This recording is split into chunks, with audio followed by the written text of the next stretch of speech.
طيب الخبر اللي بعد كده بيقول جريدة الشروق ان حسين سالم يعرض 27 مليار جنيه للتصالح مع الدولة.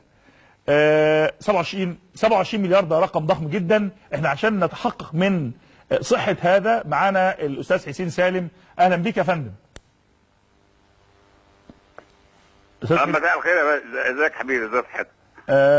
اولا كل سنه وحضرتك طيب. النهارده الصحف المصريه نشرت خبر، يعني احنا بنستعلم من حضرتك على صحته وعلى لسان المستشار القانوني لحضرتك ان حسين سالم يعرض 27 مليار جنيه للتصالح مع الدوله. ما مدى صحه ما قيل؟ لا اساس لا من الصحه، واي مستشار قانوني قال هذا الكلام غير صحيح، غير صحيح. وانتوا بتجروا ورا سراي اسراب. لا يعني احنا اللي اطلع هذه الاشاعات اللي جماعه الارهابيين الاخوان المسلمين وطلعوها من بدري خالص من 4 سنين. وده الكلام ده لا اساس له من الصحه، ودوروا على مليارات الاخوان. طيب احنا ده منشور، مش احنا بنجري ورا الفضايح ورا سراب. احنا خبر منشور يتقدم النداء بالعام بشكوى، احنا موافقين. احنا بقول لحضرتك ده خبر منشور، يعني للمستشار القانوني ان ينفذ هذا. معلش القرآن خبر منشور، واحد دس وانا اعمله ايه؟ ولا بتحاول تملل الراي العام، وتحاول تفوض على البلد اي اصلاح، وتحاول تلوه الناس في حاجات غير موجوده عشان تبعدوا عن المليارات بتاع الاخوان.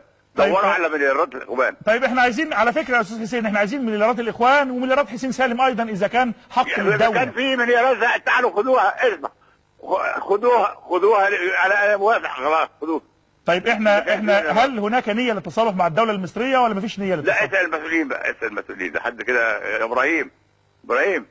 اسال المسؤولين. قدمنا كل اللي عندنا للدوله اللي دخلوا في الخارج كله.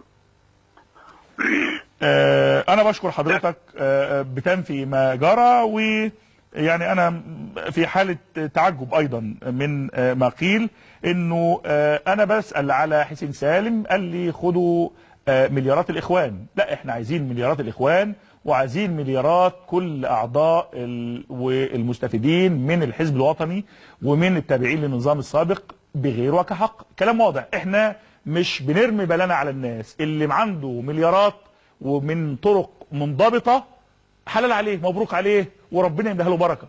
لكن اللي خد مليارات من قوت الشعب المصري عن طريق الاستيلاء على الأراضي أو عن طريق التربع أو عن طريق كذا وكذا وكذا، احنا ما بنتهمش حد ولسنا جهة لتوجيه اتهام، ولا نملك هذا ولا نرضى أخلاقيا أن نقوم بهذا. لكن بالفعل نحن نوضح الحقيقة. جريدة محترمة زي جريدة الشروق قالت ان في 27 مليار معروضين.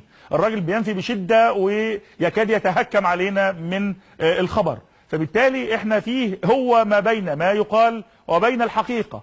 لكن الراجل احنا بنقول له ناوي تتصالح، فانا بصراحة ما فهمتش رده. لكن في كل الاحوال لك الله يا مصر.